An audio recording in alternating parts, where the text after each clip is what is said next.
Hello, and welcome to James Hunter's War Operations, Episode 1, where we look this time at Operation Postmaster. Picture this, it's the dead of night, January 14th, 1942. The harbour of Santa Isabel lies quiet under an African sky. 3 enemy ships rock gently at anchor in the neutral Spanish port, an Italian cargo liner and 2 German vessels. Their officers are ashore, sipping wine and enjoying a lavish dinner party. They have no idea that in less than 30 minutes, their ships will vanish into the darkness, stolen by a phantom force that officially doesn't exist. This is the true story of Operation Postmaster, one of the most audacious raids of the Second World War, carried out by a band of commandos so secret that even their own government would deny their existence. It's a tale of deception, daring, and defiance that would inspire the creation of James Bond himself. To understand Operation Postmaster, we must first travel back to the summer of 1940, when Britain stood alone against Nazi Germany. France had fallen. The evacuation at Dunkirk had saved the British Army, but left them without the means to strike back at occupied Europe. The Luftwaffe was preparing to bomb Britain into submission, and in the Atlantic, German U-boats were strangling the lifeline of supplies, keeping the island nation alive. Winston Churchill, who had just become Prime Minister, was not a man to wait passively for invasion. He was a fighter, a romantic, who believed in bold action. On June 4th, 1940, just days after the Dunkirk evacuation, Churchill gave an order that would change the nature of warfare. "We must develop a reign of terror," he told his commanders. "I want specially trained troops who can land by night on the coast of Europe and strike fear into the hearts of the Germans."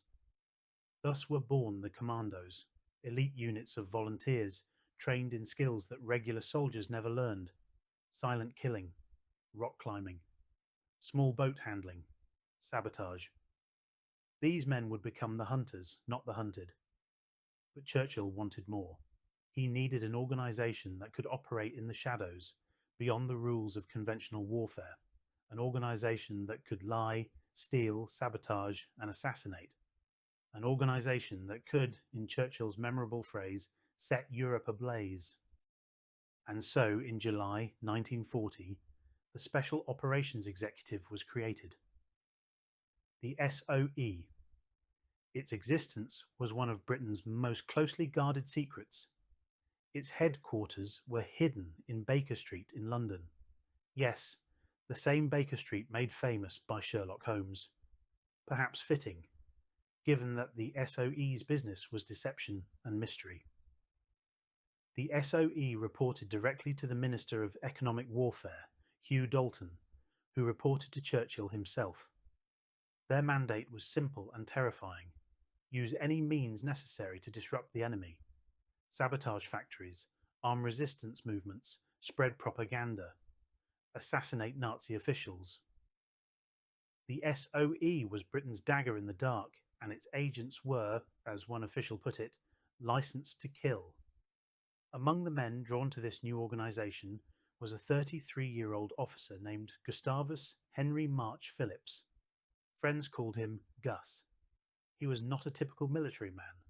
Slight of build, with a carefully trimmed moustache and an easy charm, March-Phillipps looked more like a country gentleman than a commando. But appearances deceived. This man had a taste for adventure that bordered on recklessness, and a gift for inspiring absolute loyalty in those who served under him. In early 1941, March-Phillipps proposed an audacious idea. He wanted to form a small, highly mobile raiding force that could strike anywhere along the coast of occupied Europe or beyond. He called it the Maid Honor Force, named after a 65-ton Brixham fishing trawler he'd acquired, a weathered vessel that looked like it had spent decades pulling nets from the English Channel, which was precisely the point. No one would suspect it was crewed by Britain's most dangerous men. The SOE gave March-Phillipps his force, just 11 men initially, all volunteers, all trained commandos. His second in command was Captain Geoffrey Appleyard, a 24-year-old former Olympic skier with a cool head and sharp tactical mind. They recruited Captain Graham Hayes, an expert in explosives and small boat operations.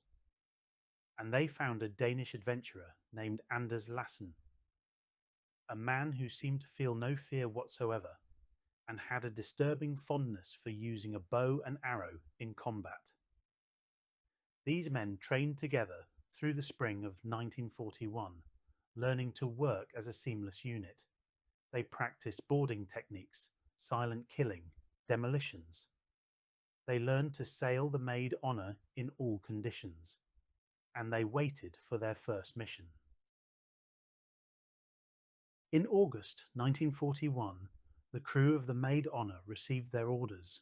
British intelligence had been receiving troubling reports that German U-boats were using secret bases along the West African coast to refuel and resupply. The reports suggested that rivers in Vichy French territories, areas of France's African colonies controlled by the Nazi collaborating Vichy government, were being used as hidden anchorages. If true, this was a serious threat. U-boats were already devastating Allied shipping in the Atlantic. Merchant ships carrying food, oil, weapons, and supplies to Britain were being sunk faster than they could be replaced. Churchill called it the Battle of the Atlantic, and he considered it the most important battle of the war. If the U-boats won, if they cut Britain's supply lines, the war would be lost, no matter how many battles were won on land. The thought of U-boats operating from African bases, avoiding the long and dangerous voyage back to their home ports in Germany or occupied France, was alarming. They had to be found and destroyed. On August 9th, 1941, the Maid Honor slipped out of Poole Harbour on England's south coast. Officially, she was just a fishing trawler. In reality, she carried March-Phillipps and 4 other men, along with weapons, explosives, and radio equipment hidden below decks. The rest of the team, under Appleyard's command, had already departed on a troop ship, travelling by a more conventional route. The voyage south was an adventure in itself. The Maid Honor was a sturdy vessel, but she hadn't been designed for an ocean crossing. She rolled sickeningly in heavy seas, water leaked through the deck, equipment had to be constantly checked and repaired. March-Phillipps and his men stood watches around the clock, navigating by the stars when weather obscured the sun. But these were men who thrived on challenges. They arrived in Freetown, Sierra Leone, on September 20th, nearly 6 weeks after leaving England. The rest of the team had arrived weeks earlier. Now reunited, the Maid Honor Force was ready to begin its hunt. For the next 3 months, they probed the coast. They sailed up rivers and into hidden estuaries. They questioned local fishermen and observed suspicious vessels. They landed on remote beaches and searched for evidence of U-boat activity. They found nothing. Oh, there were rumours, certainly. Stories of mysterious ships seen at night, of Europeans moving through areas where Europeans rarely went. But concrete evidence, tangible proof of U-boat bases, none. It seemed the intelligence reports had been exaggerated or simply wrong. By January 1942, March-Phillipps and his men were frustrated. They'd crossed the Atlantic, spent months in difficult and dangerous conditions, and had nothing to show for it. They needed a mission. They needed a victory. And the SOE was about to give them one. Fernando Po, today known as Bioko, is a volcanic island in the Gulf of Guinea, just off the coast of what is now Equatorial Guinea. In 1942, it was a Spanish colony, part of Spanish Guinea. Its main settlement, Santa Isabel, was a sleepy port town where steamers occasionally called for supplies. Spain, under the dictator Francisco Franco, was officially neutral in the war. Franco owed his victory in the Spanish Civil War partly to Hitler's support, and his sympathies clearly lay with the Axis powers. but he was shrewd enough to avoid committing Spain to the war. Instead, he played a careful game, allowing both sides limited use of Spanish territory while maintaining official neutrality. This made Spanish colonies like Fernando Po useful places for Axis ships to shelter when they couldn't reach home ports. And in late 1941, British intelligence identified 3 such vessels anchored in Santa Isabel harbour. The largest was the Duchessa d'Aosta, an Italian cargo liner of 8,500 tons. Built in 1921, she'd been a workhorse of the Italian merchant fleet for 2 decades. When Italy entered the war in June 1940, the Duchessa was caught far from home. Rather than risk the dangerous voyage back to Italy through waters patrolled by the Royal Navy, her captain sailed to Spanish Guinea and sought refuge in neutral waters. For over a year, the Duchessa had sat at anchor in Santa Isabel. Her manifest claimed she carried wool, hides, copra, asbestos fibre and copper ingots. But British intelligence suspected otherwise. The first page of her manifest was missing. And why would a cargo ship sit idle for over a year if she carried only legitimate trade goods? The British suspected she was carrying munitions, weapons and ammunition destined for Axis forces. More worrying still, the Duchessa had a powerful radio. British intelligence believed she was acting as a listening post, monitoring Allied shipping movements in the South Atlantic and reporting them to Axis forces. If this were true, she was directly contributing to the U-boat campaign that was strangling Britain. Alongside the Duchessa lay 2 German vessels, the Licomba, a large tugboat, and the Burundi, a diesel-powered barge. These ships, intelligence suggested, were being used to supply U-boats operating in the South Atlantic. Together, these 3 vessels represented both a threat and an opportunity. They were aiding the enemy. They were worth hundreds of thousands of pounds. And they were sitting, undefended, in a neutral harbour where Britain officially had no right to touch them. The decision to act came from the highest levels. Hugh Dalton, the minister in charge of SOE, brought the matter to Churchill himself. The Prime Minister's response was characteristically bold: take the ships. Yes, it would violate Spanish neutrality. Yes, it might cause an international incident.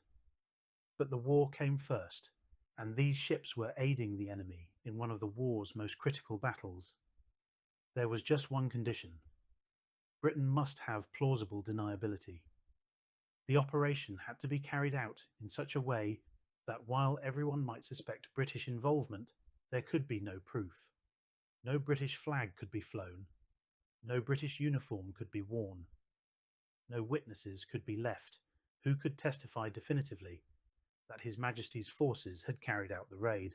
In other words, this had to look like piracy. The mission was given to the Maid Honour Force. The operation was codenamed Postmaster, a reference perhaps to the idea of delivering these ships to their new owners. Major Gus March-Phillipps and Captain Geoffrey Appleyard were summoned to meet with SOE planners. When they learned what was being asked of them, they must have grinned. This was exactly the kind of mission they'd been trained for. Audacious, technically challenging, politically explosive, perfect. The challenge was formidable. Santa Isabel Harbour was not some isolated cove. It was a functioning port in a neutral colony, with Spanish authorities, customs officials, and a garrison of Spanish soldiers. The 3 target ships were anchored in plain sight. Any attack would be witnessed by dozens, perhaps hundreds of people. And then there were the ships themselves. The Duchessa d'Aosta was massive, 8,500 tons. She drew considerable water and was moored in a narrow channel. One miscalculation, and she'd run aground. The Licomba and Burundi were smaller, but presented their own challenges. All 3 were anchored with the heavy chains that would need to be severed. The raiding force would need to approach silently, board all 3 vessels simultaneously, overpower any crew on watch, cut the anchor chains, and tow the ships out of the harbour, all while avoiding detection by Spanish authorities and without leaving any evidence of British involvement. Oh, and they'd need to do it quickly.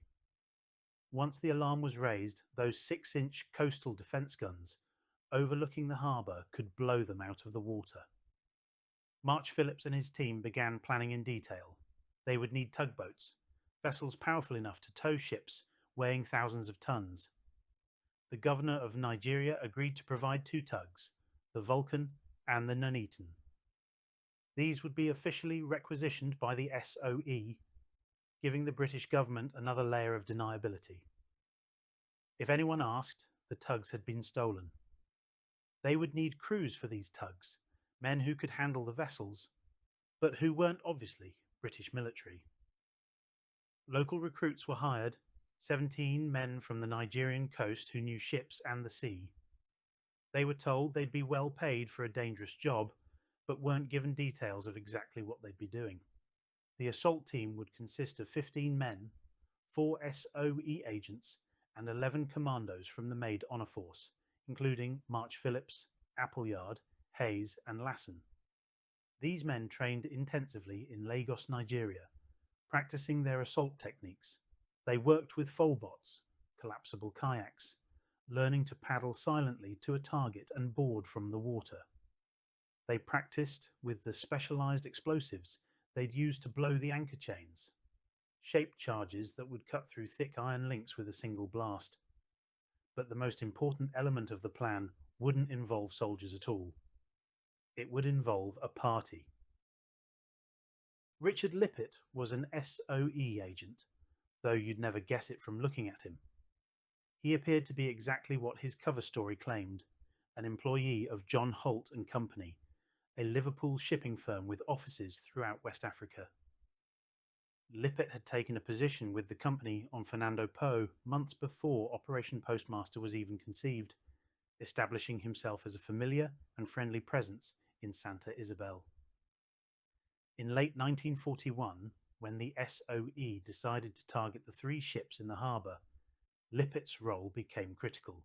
He began to socialise with the Italian and German crews.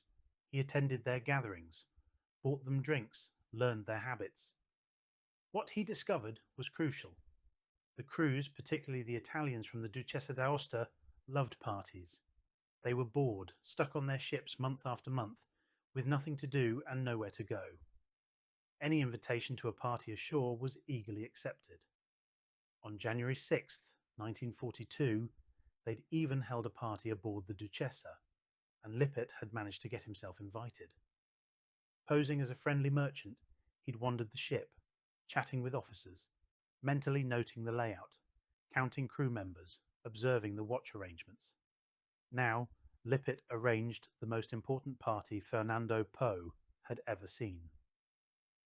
It would be held at the casino in Santa Isabel on the night of January 14th, the darkest night of the month, with no moon. The guest list was carefully chosen, all the officers from the Duchessa d'Aosta and the senior German officers from the Licomba. There would be good food, excellent wine, and entertainment. The officers' presence was practically guaranteed. But Lippett's attention to detail went further. He created a seating chart for the dinner. Every officer would be positioned with his back to the harbour. Even if explosions were heard or lights were seen, the guests would have to turn around to see what was happening. Those precious seconds could make the difference between success and disaster. There was just one problem: timing. The plan called for the assault to begin at 11:30 p.m, when Santa Isabel's electrical generator was switched off for the night, plunging the harbour into darkness. But Lippett couldn't very well keep senior Axis officers at a party until after 11:30 without arousing suspicion.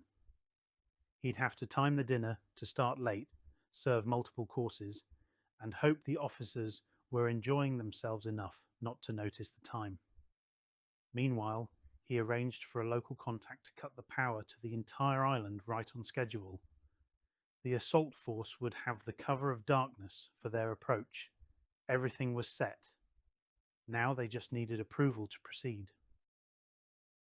Getting permission for Operation Postmaster proved nearly as difficult as planning the operation itself. The problem was that not everyone shared Churchill's enthusiasm for audacious raids that violated international law. General Sir George Giffard, the British military commander in West Africa, flatly refused to support the mission. He wouldn't release the 17 Nigerian crewmen March-Phillipps needed for the tugboats, claiming vaguely that they were required for other purposes. More fundamentally, he argued that the operation was piracy, which it was, and would have serious repercussions. If Spain was provoked into joining the Axis, the consequences would be catastrophic. The Admiralty, Britain's naval command, sided with Giffard. They suspended Operation Postmaster, effectively cancelling it. The Foreign Office was equally opposed. British diplomats in Madrid were already dealing with a delicate relationship with Franco's Spain. The Spanish government knew that Britain was operating against Axis interests wherever possible, but there was a difference between suspecting it and having proof. An outright attack on ships in a Spanish harbour could push Spain into declaring war. For weeks the operation hung in limbo. March-Phillipps and his men trained and waited in Lagos, growing increasingly frustrated. The Maid Honour Force had crossed the Atlantic for action, not for sitting idle in port. Finally, the matter reached the very top. Hugh Dalton and the Foreign Office thrashed out a compromise. Yes, the operation would violate Spanish neutrality. Yes, Spain would protest, but Spain would protest anyway. Franco regularly complained about British actions. What mattered was deniability. If the raid could be carried out in such a way that Britain could plausibly deny involvement, then Spain's protests would remain just protests. Franco wouldn't risk his country in a war over 3 stolen ships if he couldn't prove who'd stolen them. On January 6th, 1942, just 8 days before the planned assault, the Foreign Office gave its approval. Operation Postmaster was on. As a final precaution, the Admiralty dispatched HMS Violet, a Flower-class corvette, to patrol waters off Fernando Po. When the captured ships appeared, the Violet would intercept them at sea. The cover story was already prepared. The Italian and German crews, dissatisfied with their conditions, had mutinied and attempted to sail their ships home to Europe. HMS Violet had encountered them in international waters and seized them as legitimate prizes of war. It was a flimsy cover story, and everyone knew it. But it would give Britain just enough deniability to weather the diplomatic storm that would inevitably follow. Now, everything depended on March-Phillipps and his men. On the morning of January 11th, 1942, 2 tugboats slipped out of Lagos harbour. To any observer, they were unremarkable vessels going about routine business.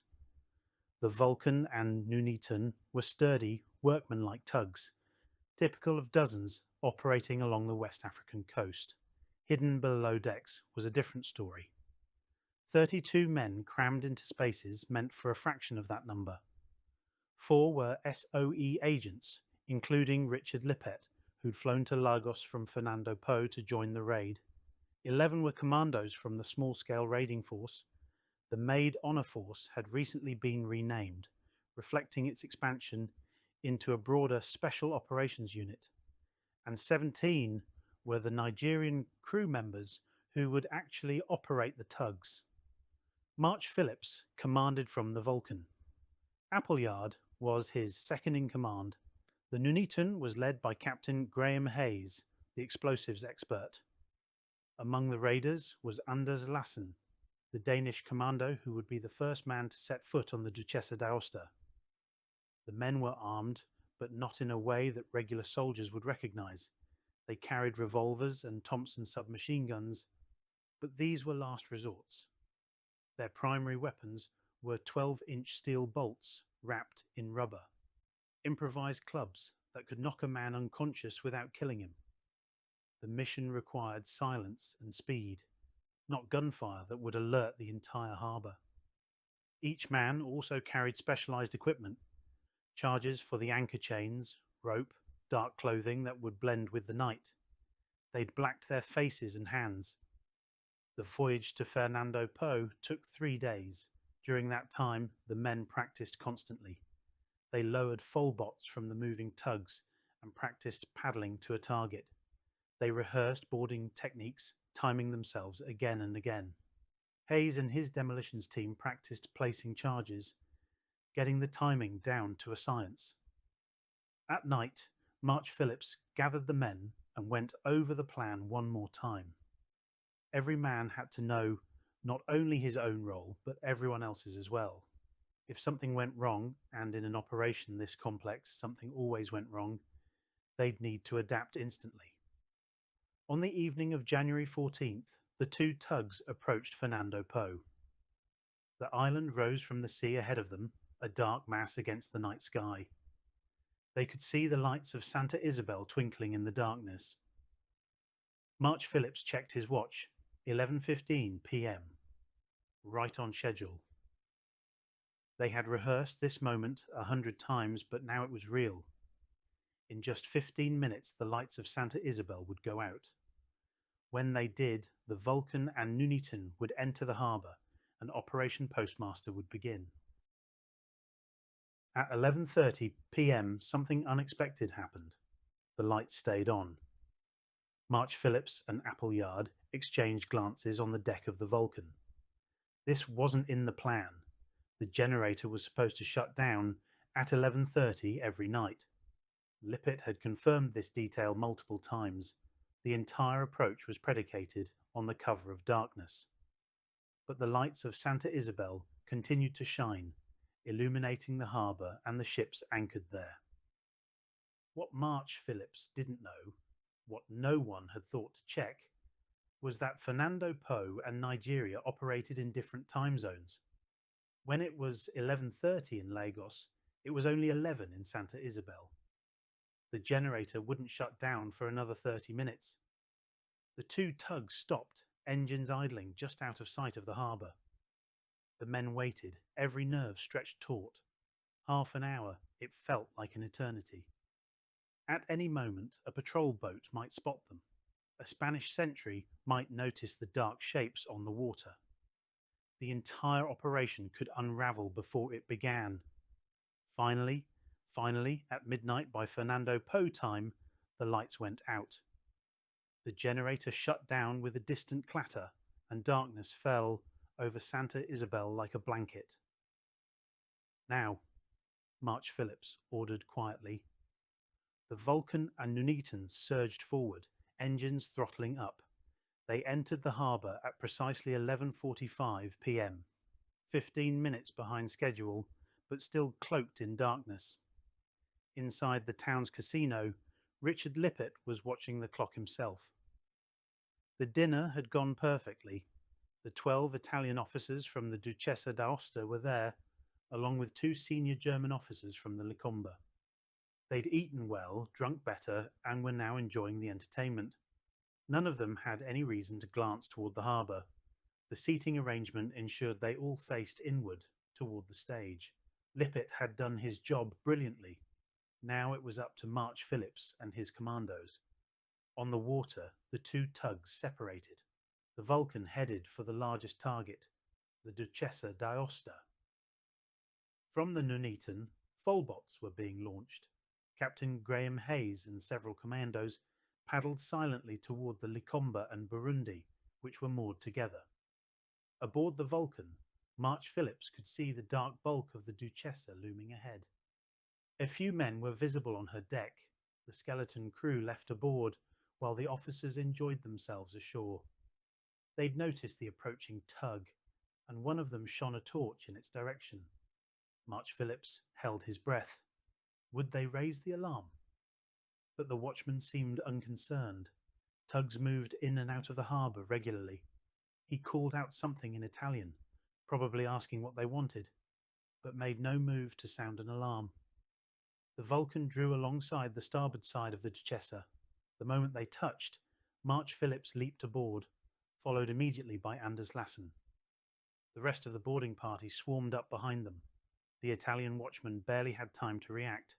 Lassen grabbed the nearest man and subdued him with his rubber-wrapped club, a single efficient blow that dropped the sailor without killing him. Other commandos spread out across the deck, moving with practiced speed. Within minutes, they'd rounded up the entire skeleton crew, 28 bewildered Italians who were herded below decks and placed under guard. Meanwhile, the demolitions team was already at work. They found the Duchessa's anchor chain, a massive thing, each link as thick as a man's arm. They placed their shaped charges with precision, using just enough explosive to shatter the chain, but not so much that the blast would damage the ship or alert the entire harbour. Across the harbour, Hayes and his men were carrying out an identical operation on the Likomba and Burundi. When challenged by a watchman on the Burundi, Hayes called back in German, claiming to be the ship's captain returning from shore. The watchman bought it long enough for the Folbots to pull alongside. As soon as Hayes's men started boarding, the two-man watch crew panicked and jumped overboard, swimming for shore. Within minutes, the Commandos had secured both vessels and were placing charges on their anchor chains. Everything was going according to plan. Almost. Back on the Duchessa, there was a problem. The demolitions team had placed their charges and retreated to a safe distance. The charge detonated with a sharp crack, loud enough to be heard across the harbour, but, hopefully, not so loud as to immediately reveal what was happening.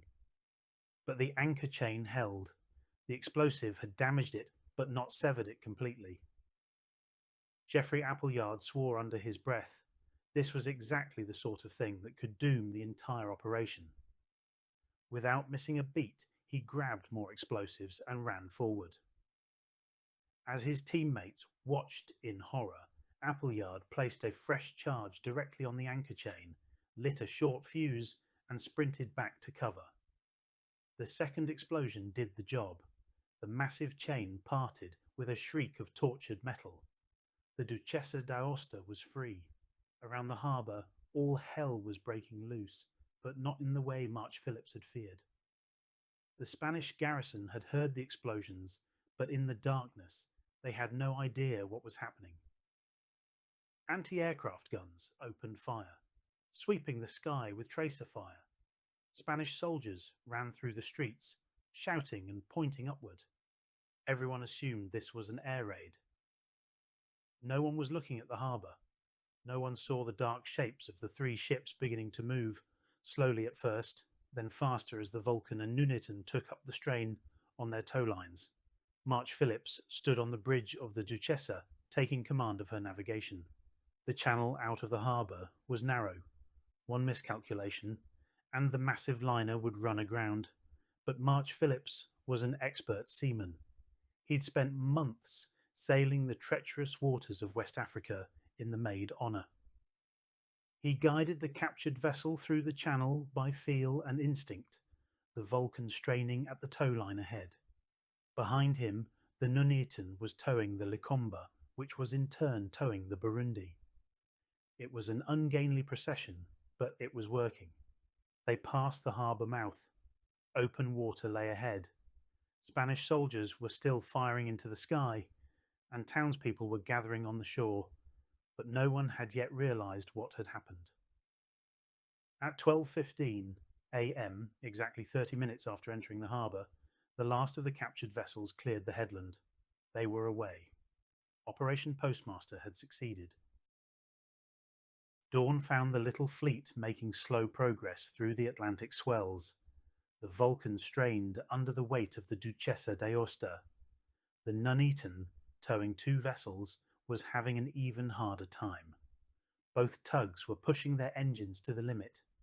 March-Phillipps established watches and posted guards over the 29 prisoners, 28 Italians and 1 German. The captives were confused and frightened but unharmed. They'd been told they were prisoners of war and would be treated according to international conventions. Most seemed more bewildered than angry. By daylight, Both tugs were having mechanical problems. The Vulcan's engine was overheating. The Nuneaton's was making ominous grinding noises. Worse, the tow ropes kept parting under the strain, requiring the tugs to stop while repairs were made. Each delay was dangerous. Spanish patrol boats might be searching for them. More worrying, Spanish authorities would certainly have contacted the Axis powers by now. German or Italian submarines might be hunting for the stolen ships. But fortune favoured the raiders. On January 15th, right on schedule, they spotted HMS Violet on the horizon. The corvette approached, playing her role in the carefully orchestrated deception. The Violet signalled that she was capturing the vessels at sea, the official fiction that would give Britain its deniability. The Vulcan made it to Lagos safely. The Nuneaton, suffering from engine trouble, was still struggling when another ship appeared, the Ilorin, a Nigerian collier. Using semaphore flags, the Nuneaton communicated her distress. The Ilorin contacted Lagos and a rescue tug was dispatched. By January 16th, all three captured vessels had reached port. Mission accomplished. In Santa Isabel, chaos reigned. The Spanish authorities were furious. The Italian and German officers, returning from their dinner party to find their ships gone, were equally outraged.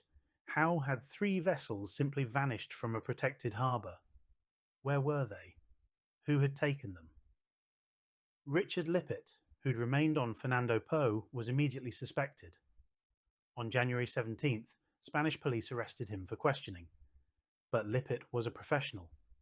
He protested his innocence convincingly, pointing out that he'd been at the casino all night. There were dozens of witnesses. He knew nothing about any raid. He hadn't spent any money on the party. It had been organised by local businessmen who simply wanted to be hospitable to their guests. The Spanish kept him in custody for 10 days before finally releasing him. But they refused to let him leave the island. Lippett was trapped. For weeks, he waited, hoping for rescue. Finally, on the night of March 1st, 1942, he made his escape. Alone, in a canoe, he paddled through the darkness toward the African mainland. It was a desperate gambit, dozens of miles of open ocean, in a small boat, but he made it. He reached British territory, exhausted but alive. In Spain, Foreign Minister Ramon Serrano Suñé was apoplectic. He delivered a furious statement to the international press, calling Operation Postmaster an intolerable attack on our sovereignty. No Spaniard can fail to be roused by this act of piracy committed in defiance of every right and within waters under our jurisdiction. The British government responded with carefully prepared denials. Foreign Secretary Anthony Eden, briefed by Ian Fleming himself on exactly what to say, stood before Parliament and calmly explained that His Majesty's government had no knowledge of any raid on Fernando Po. The ships in question had been intercepted at sea after their crews, reportedly unhappy with conditions, attempted to sail them to Europe. HMS Violet had encountered them in international waters and seized them as legitimate prizes of war under maritime law. It was an outrageous lie, and everyone knew it. But Britain had maintained plausible deniability. There were no photographs of British commandos boarding the ships, no captured documents, no definitive proof. Spain could protest, and did, but Franco was too shrewd to go to war over 3 ships when he couldn't prove who'd taken them. In Germany, Nazi propaganda made the most of the incident. German radio stations reported that a British destroyer had entered the harbour and dropped depth charges to blow up the anchor cables, and that the ship's crews had been shot. The Völkischer Beobachter, the Nazi Party newspaper, ran a headline on January 21st. British denials, Admiralty lies on act of piracy. For once, the Nazis weren't entirely wrong about the lying, but their outrage rang hollow, given their own countless violations of international law. The captured vessels themselves proved valuable. The Duchessa d'Aosta was sailed to Scotland, where she was refitted and renamed the Empire Yukon. She spent the rest of the war carrying supplies for the Allied forces, managed by Canadian Pacific under the British Ministry of War Transport. After the war, she was given to Canada as part of war reparations, renamed PETCON, and continued in service until 1951, when she was returned to Italian owners and finally scrapped in 1952. The Likomba and Burundi were put to work immediately in West African waters, serving as support vessels for British operations. But the real value of Operation Postmaster wasn't measured in tons of shipping. It was measured in what the operation proved about special operations themselves. In early 1942, the Special Operations Executive was still fighting for its existence. Regular military commanders distrusted these amateur irregulars who operated outside normal military discipline. The Foreign Office worried about diplomatic complications. Many in government questioned whether unconventional warfare was worth the risks. Operation Postmaster answered those doubts decisively. A force of just 32 men had penetrated a neutral harbour, seized 3 enemy vessels worth hundreds of thousands of pounds, and escaped without casualties, all while maintaining enough deniability to avoid a major diplomatic crisis. Hugh Dalton, the minister in charge of the SOE, briefed Churchill personally on the operation's success. Churchill was delighted. He loved this kind of audacious, imaginative warfare. More importantly, he now had proof that the SOE could deliver results. The agent in charge of SOE's Africa Station filed a report that captured the operation's significance. Perhaps next time it will not be necessary for prolonged negotiations before undertaking a 30-minute operation. The message was clear. Given the chance, Special Operations Forces could achieve remarkable things. They just needed permission to operate. Operation Postmaster was a turning point. After January 1942, the SOE's position was secure. Over the next 3 years, SOE agents would carry out hundreds of operations across occupied Europe and beyond. They would arm and train resistance movements from France to Yugoslavia. They would sabotage factories, railroads, and communications. They would assassinate Nazi officials and spread propaganda. The Ministry of Ungentlemanly Warfare, as one historian would later call it, proved itself indispensable to the Allied victory. For the men who carried out Operation Postmaster, recognition came in various forms. Gus March-Phillipps was awarded the Distinguished Service Order, one of Britain's highest military honours. Graham Hayes and Anders Lassen both received the Military Cross. Geoffrey Appleyard had a bar added to his Military Cross, meaning he'd won it twice. Richard Lippett and Leonard Guise were appointed members of the Order of the British Empire. But the greatest recognition, perhaps, came from the small-scale raiding force itself. After the success of Postmaster, the unit was officially expanded and given greater resources. They would carry out dozens more operations over the next year. Tragically, most of these brave men wouldn't survive the war. In April 1942, just 3 months after Operation Postmaster, Gus March-Phillipps married Marjorie Stewart, a woman who had worked for the SOE. They had only a few months together. On September 12, 1942, March-Phillipps led another raid, Operation Aquatint, a reconnaissance mission on the German-occupied French coast near what would later be known as Omaha Beach. The operation went wrong from the start. The landing team came ashore at the wrong location, nearly a mile from their intended target. German sentries spotted them immediately. A vicious firefight erupted. March-Phillipps tried to escape by swimming to sea after his boat was damaged. He was shot in the water and killed. He was 34 years old. Graham Hayes was captured during that same disastrous operation. He was imprisoned, interrogated, and eventually executed by the Germans in July 1943. Geoffrey Appleyard survived Operation Aquatint. He'd stayed aboard the motor torpedo boat due to an injured ankle. He took command of the small-scale raiding force after March-Phillipps' death. Less than a year later, in July 1943, Appleyard's aircraft was shot down over Sicily. He was 26. Anders Lassen survived longer. The fearless Danish commando continued to carry out raids throughout 1943 and 1944, earning a reputation as one of the most lethal soldiers in the British Special Forces. But on April 9th, 1945, less than a month before the war in Europe ended, Lassen was killed leading an assault in Italy. He was posthumously awarded the Victoria Cross, Britain's highest award for valour.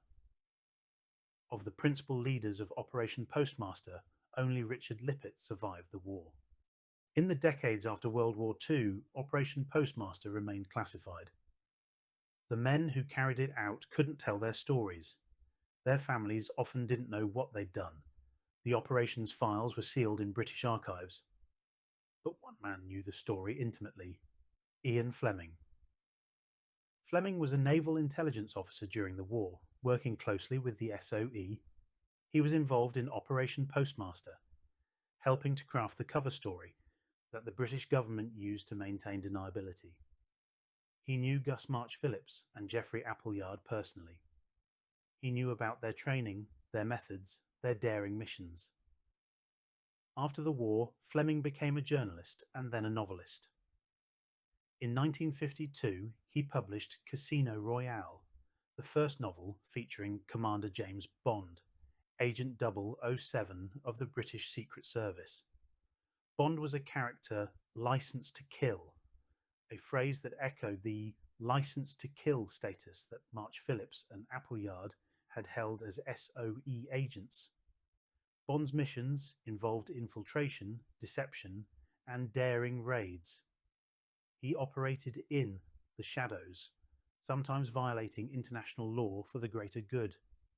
He reported to a mysterious figure known only as M, the same initial used by Brigadier Colin Gubbins, the head of the SOE. The similarities were no coincidence. Fleming had found his inspiration in Operation Postmaster and the men who carried it out. The Commandos of the small-scale raiding force, with their audacity and skill, had become the template for the world's most famous fictional spy. Operation Postmaster also influenced the development of special operations forces worldwide.